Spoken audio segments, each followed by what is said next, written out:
서울의 한 대형교회 목사님이 목회를 하시면서 많은 스트레스를 받아가지고 너무나 힘들고 너무나 많은 고민거리가 많아서 상담을 받고 싶었어요. 누구에게인가.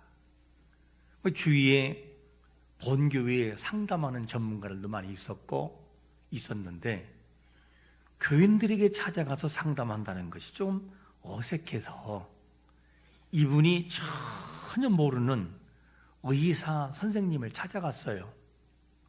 그리고 다양한 말을 쭉 고민거리를 얘기를 하고 이것 때문에 내가 힘들다 이야기를 쭉 한 다음에 그 다음에 의사 선생님이 최종적으로 목사님에게 말하는 거예요.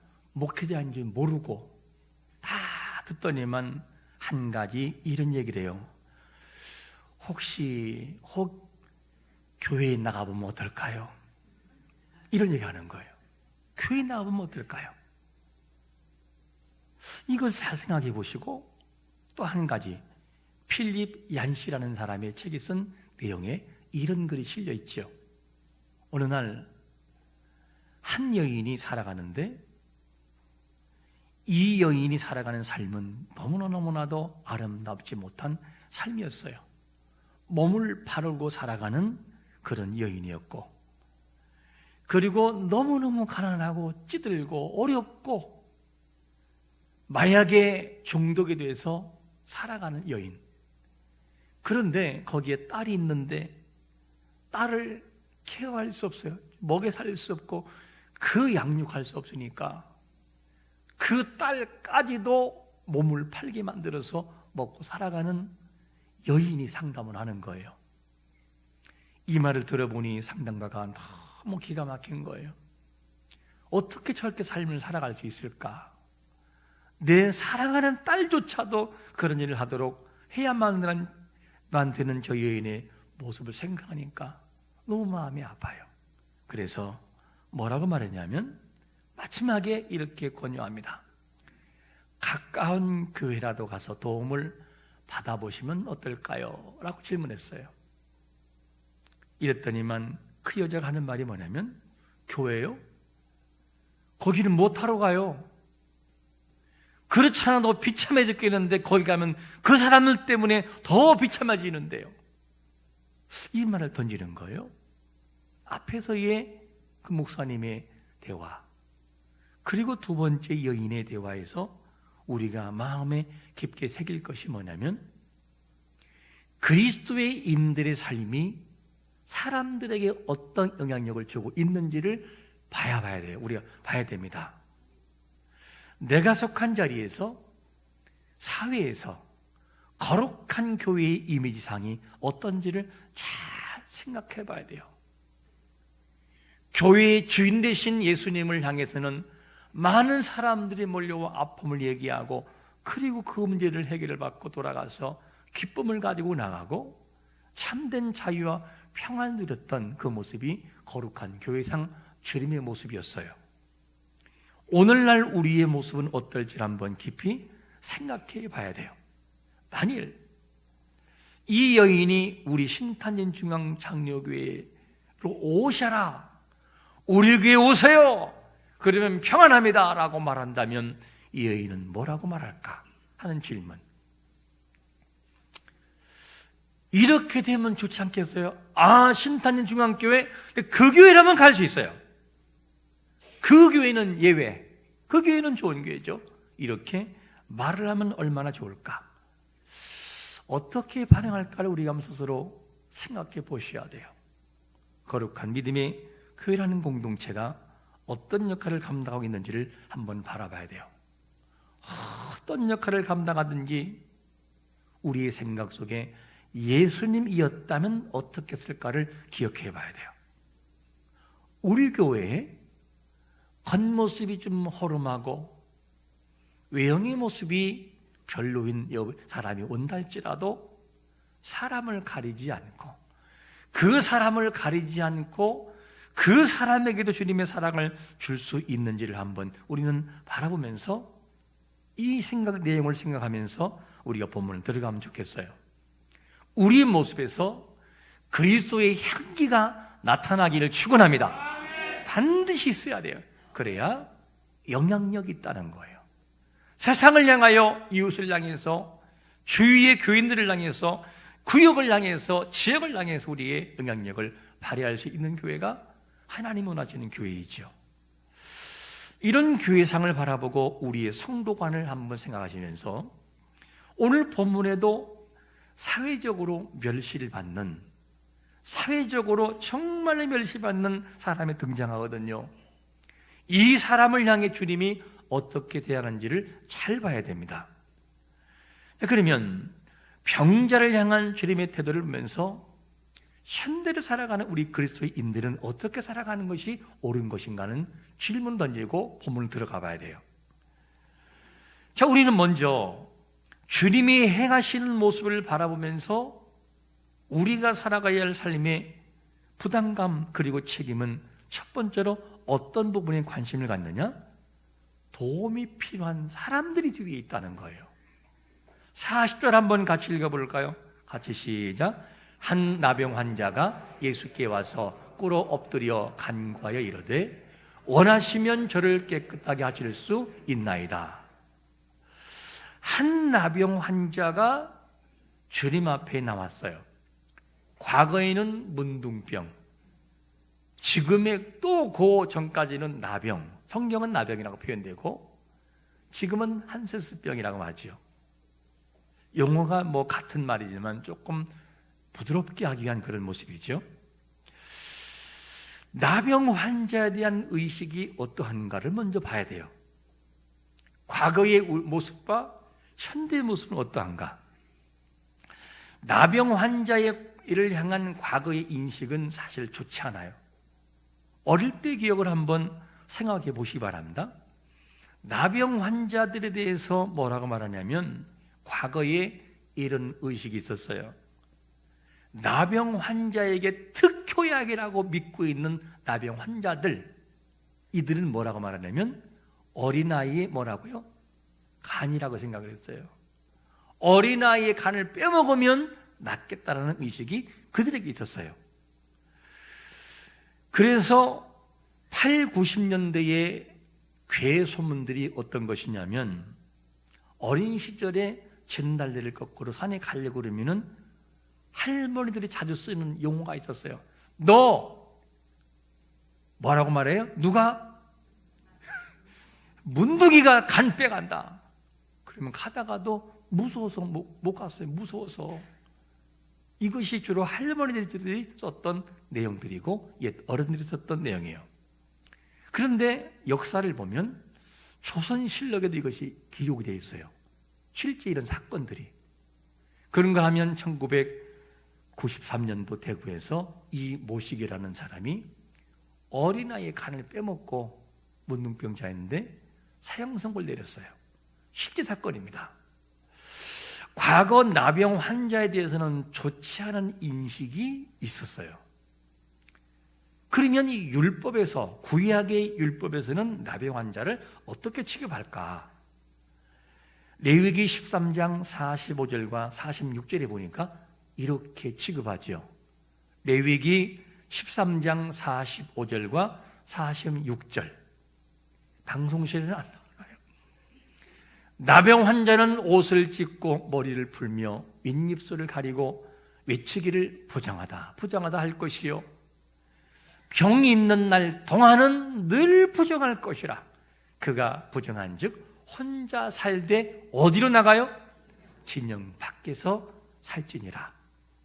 야, 과거에는요, 나병이라고 하는 것이 우리가 생각할 때는 막 진물이 나오고 마디가 썩어져 들어가고 손톱이 빠지고 코가 내려앉는 이것만 나병이라고 하는데 구약에서의 나병이라는 총체적인 부분은 범위가 더 넓어요. 피부병까지 사실은 나병에 속해 있었어요. 그래서 제사장이 가서 조사를 했었죠. 자, 그래서 중요한 것이 뭐냐면 나병에 한번 걸리면 진영에서 벗어나야 돼요. 소외된 삶을 살아갈 수밖에 없는 처참한 모습이 그들에게 있었어요. 유대인들에게 있어서 나병은 뭐라고 생각했느냐? 죄의 결과물, 네가 죄를 져서 신에게 저주받은 일이야 라고 평가했어요. 그런데 나병이라고 하는 것은 내가 자이든 뭐 어떤 상황이든지 걸리기만 걸리면 기본적인 생활을 박탈당하는 공동체에서의 이별을 요구했습니다. 이게 나병이었어요.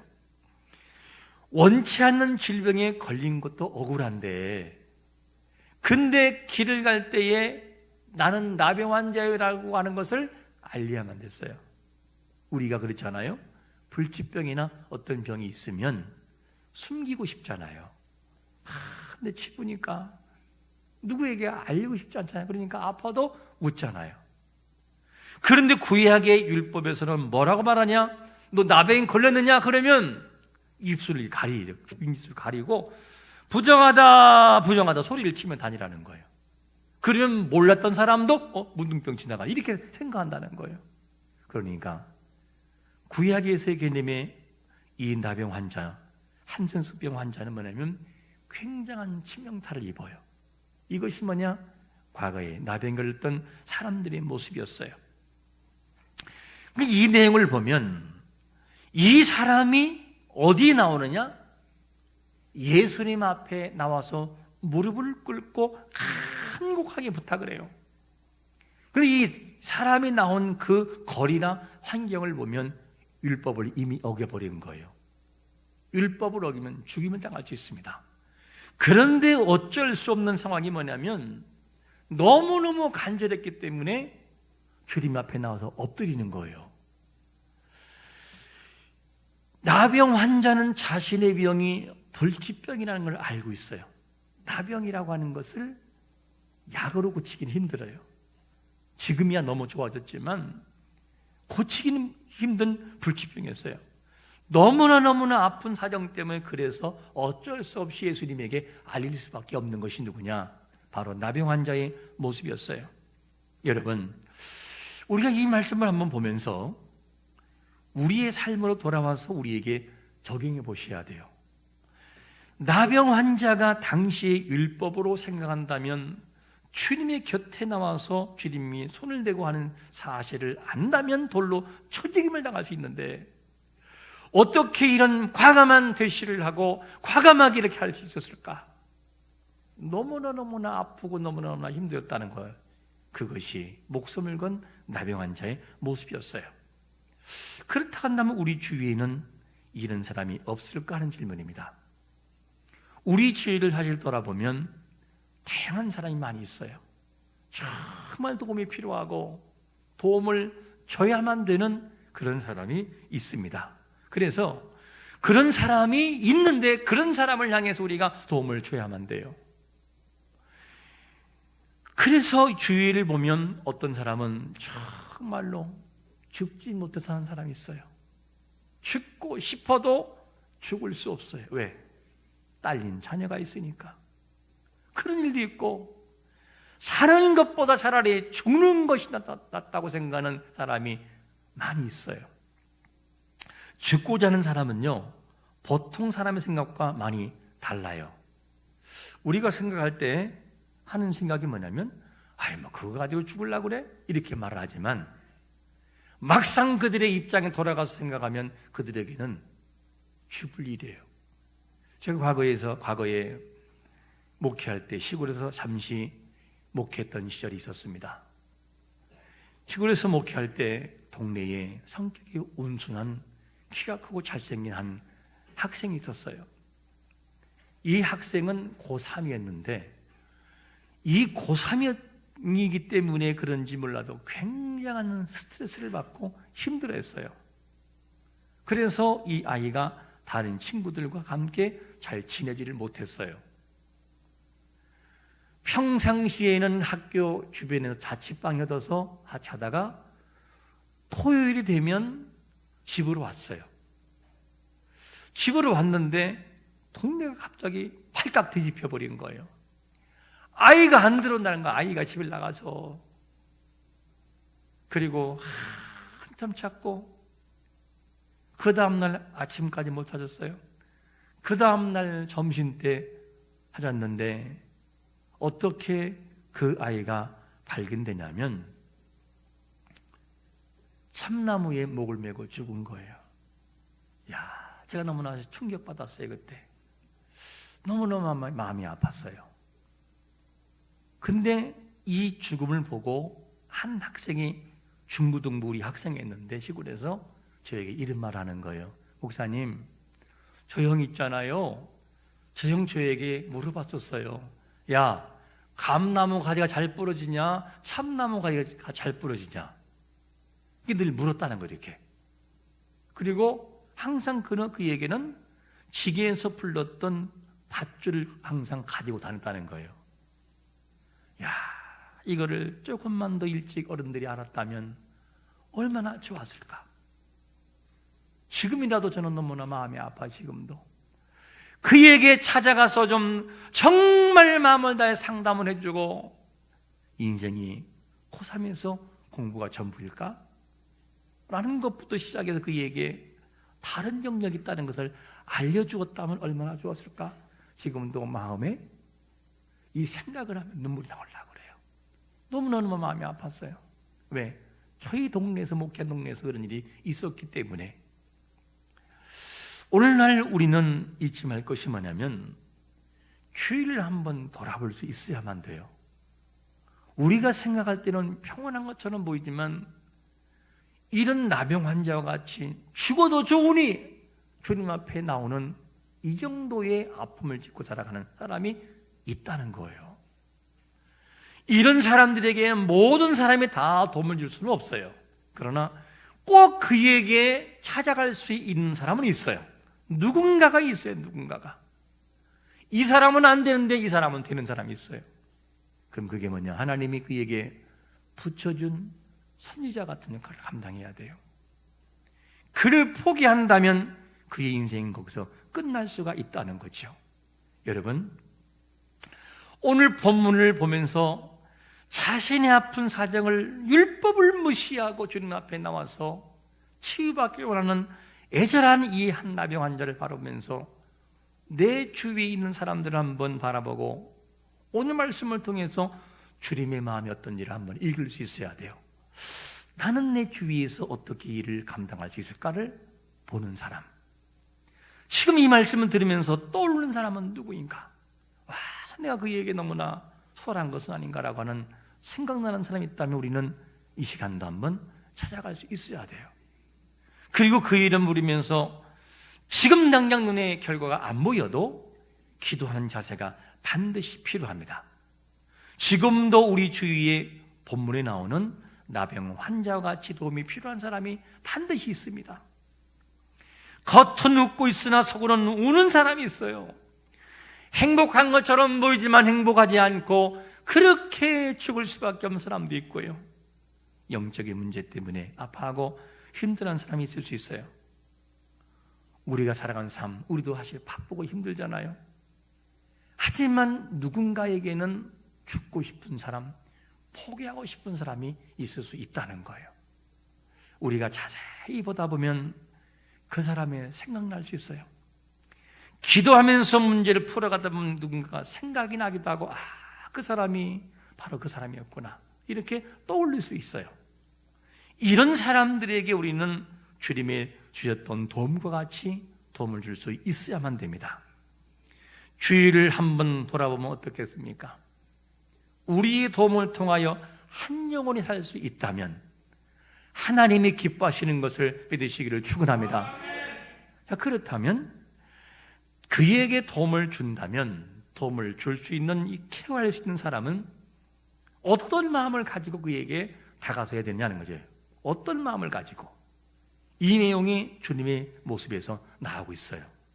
두 번째로 어떤 마음이냐면 불쌍히 여기는 마음을 마음에 달라고 기도하셔야 돼요. 불쌍히 여기는 마음. 우리 한번 41절을 같이 읽어보겠습니다. 시작.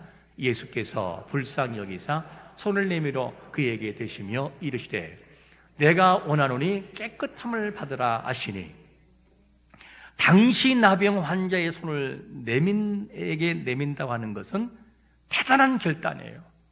왜 그러냐면 유대인들이 가만두지를 않아요. 죽이려고 합니다. 부정한 사람을 만졌다? 그냥 두지를 않는다니까요. 부정한 사람을 만지는 것은 이 율법에도 허락지 않기 때문에. 그런데 오늘 본문에 나오는 주님의 모습을 보면 어떻게 하느냐? 손을 내밀어 뭐라고요? 그에게 댔다는 거예요. 자, 여기서 보시면 여러분 주님의 마음이 어떤지를 볼 수 있어야 돼요. 왜 앞에서는 불쌍히 여기라는 말을 나오고 그 다음에 행동을 우리에게 소개해줄까? 이 내용을 보면 주님의 마음이, 예수님의 마음이 어디에도 강력하게 꽂혀 있는지를 우리는 볼 수 있어야 돼요. 그게 뭐냐? 다른 거 가리지 않고 불쌍히 여기는 마음에도 강력하게 와닿기 때문에요. 누군데? 나병 환자인데 만지면 안 되는데도 근데 만져요. 그리고 깨끗함을 받으라라고 말씀하셔요. 자, 이 내용을 보면 이렇게 우리가 이해하면 쉬울 거예요. 불쌍히 여기는 그 마음이 원문에서는 애타는 마음, 찢어지는 마음을 표현하고 있어요. 원문에서는 이게 공률의 마음이고 불쌍히 여기는 마음이에요. 그러면 이 마음은 어떤 마음이냐면, 예를 들어서 길을 지나가다가 교통사고가 났어요. 근데 어떤 내가 모르는 그 사람이 얼굴에 피범벅이 돼가지고 생명이 왔다 갔다 할 수 있어요. 그럴 때 우리는 가서 그 사람을 안고 피를 막 묻히면서, 하얀 이 옷에 피를 다 묻히면서 그 사람을 피를 눌러주고 할 수 있어요, 없어요? 그런 일이 있으면 진짜 있을지 모르겠네요. 이거요, 쉬운 일이 아니에요. 쉬운 일이 아니라니까요. 어떡하지? 피를 안 묻히고 도와줄 수 있을 정도로 할 수 있을지는 몰라도 그 사람을 품에 안고 함께 울면서 피를 멈추게 하는 것은 쉬운 결단이 아니에요. 그러나 누구는 그것이 가능하느냐? 내 아들이 지금 저렇게 피투성 됐을 때는 뭐냐면 가릴 거 없어요. 그냥 품에 안고 아이를 누르고 울기 시작하죠. 그게 뭐냐? 국리 여기는, 불쌍한 여기는 마음이에요. 이 마음을 가지고 나아가는 것이 누구냐? 주님의 마음이었어요. 율법으로 볼 때는 저 사람을 가까이 가서는 안 되고 만지면 부정하게 된다라고 하는 율법이 있으나, 주님이 그것을 몰라서가 아니라 주님의 마음에 강력하게 꽂혔던 마음은 뭐냐면 불쌍히 여기는 마음, 구성경에는 민망히 여기사, 너무 아팠던 거였었어요. 민망히 여기사 하는 표현 속에 불쌍히 여기는 그 마음 속에는 다양한 단어가 섞여 있어요. 어떻게? 네가 얼마나 힘들었느냐, 네가 죽을 각오를 하고 나에게 나왔다는 그 마음, 내가 네 마음 안다. 네가 얼마나 힘들었으면 나에게 그렇게 목숨을 걸고 나왔느냐, 참 내가 너를 바라보니 너무나 불쌍하구나, 민망히 여기사. 이런 것이 다 포함되어 있죠. 자, 우리는 여기서 잊지 말 것이 뭐냐면, 주님이 정말 우리를 향해서 바라보는 마음이 어떤 마음이냐는 거예요. 이곳에 육체적인 질병 때문에 힘들어하고 영적인 질병 때문에 힘들어하는 사람이 있다면 주님의 마음이 어떤 마음일까? 그 사람이 그냥 죽기를 바라는 마음일까? 주님을 바라볼 때 우리가 아파하는 그 모습을 바라본 주님께서는 눈물을 흘리고 있다는 사실을 기억해야 돼요. 나도 아파서 힘들지만 주님은 더 아파서, 부모가 자식을 바라보는 그 마음에, 그 국리력이는 그 마음이 발동되고 있다는 사실을 항상 잊지 않기를 축원합니다. 이곳에 육체적인 질병과 영적인 질병으로 힘드는 사람이 있다면 예수님께서 나병 환자에게 손을 내밀어 손을 대시며 깨끗함을 받으라라는 그 말씀처럼 예수님의 이름으로 치유가 일어나기를 축원합니다. 그게 주의 마음이에요. 불쌍히 여기는 마음, 그게 주님의 마음이에요. 예수님 앞에 나음으로 불치병이 나았다면 우리는 예수님은 아니에요. 예수님은 아니지만 우리에게는 예수님과 같은 일을 할 수 있는 권세가 이미 주어졌어요. 어디서 일을 확인할 수 있느냐? 우리 다 같이 요한복음 14장 12절과 13절을 같이 한번 읽겠습니다. 시작. 내가 진실로 진실로 너희에게 이르노니 나를 믿는 자는 나의 하는 일을 저도 할 것이요 또한 이보다 더 큰 것도 하리니 이는 내가 아버지께로 감이라. 너희가 내 이름으로 무엇을 구하든지 내가 시행하리니 이는 아버지로 하여금 아들을 인하여 영광을 얻으시게 하려 함이라. 할렐루야. 우리가 예수님 하나님은 아니어도 그 주님 주신 권세와 권위로 나에게 부여하신 능력으로 그를 위해 기도할 수 있고 찾아갈 수 있고 그를 향해서 마음을 줄 수 있어요. 그 주는 수고와 섬김 속에 불쌍히 여기는 마음, 주님이 나병 환자를 바라봤던 그 마음이 나에게 있다면 상대의 마음은 감동될 수밖에 없다는 것이죠. 이런 삶을 살아갈 때 거룩한 교회상의 모습이 아름다워진다는 것을 항상 잊지 말아야 돼요. 우리는 누군가를 위해서 기도할 수 있어요. 그리고 기도를 해야만 돼요. 이를 포기한다면 그에게는 전혀 희망이 없어요. 우리가 가져야 할 마음은 불쌍히 여기는 마음이에요. 불쌍히 여기는 마음, 주님이 바라봤던 그 마음. 이 불쌍히 여기는 마음만 가지면 사실 못할 건 없어요. 이 마음이 부족하기 때문에 안 되는 거가 많지. 예를 하나 들어볼까요? 션 코비가 쓴 월터 맥피크라는 이 내용에서 이런 내용이 실려 있어요. 어떤 내용이냐면 전쟁 중에 프랑스의 같은 형제가 입대한 거였어요. 근데 독일군과 싸워요. 전쟁을 벌이는데 전쟁을 한참 하는데 누가 총에 맞느냐? 형제 중에 동생이 독일군 총에 맞아요. 쓰러져요. 너무나 위급한 상황이기 때문에 적진을 향해 뚫고 갈 수 없어요. 가면 죽기 때문에. 이것을 보았던 형이 도저히 참을 수 없어서 장비를 찾아가서 내가 적진에 가서 내 동생을 구해오겠다. 저 동생을 제가 메고 오겠습니다. 그러니까 장교가 말합니다. 야, 죽을지 모르는데 그런 무모하게 목숨을 걸 이유가 있겠냐? 하지 마라. 허락하지 않아요. 또 찾아가요. 그러니까 또 계속 얘기하니까 계속 간청하니까 장교가 어쩔 수 없이 승낙해버려요. 그리고 형은 전선에 뛰어들어서 목숨을 걸고 동생을 어깨에 짊어지고 나옵니다. 이미 동생은 죽었어요. 근데 그 시체를 메고 들어와요. 그때 장교가 말합니다. 네가 죽은 이 동생을 향해서 산 너의 목숨을 걸어서 뭐가 유익이 있느냐? 이렇게 말할 때 이 형이 이런 말합니다.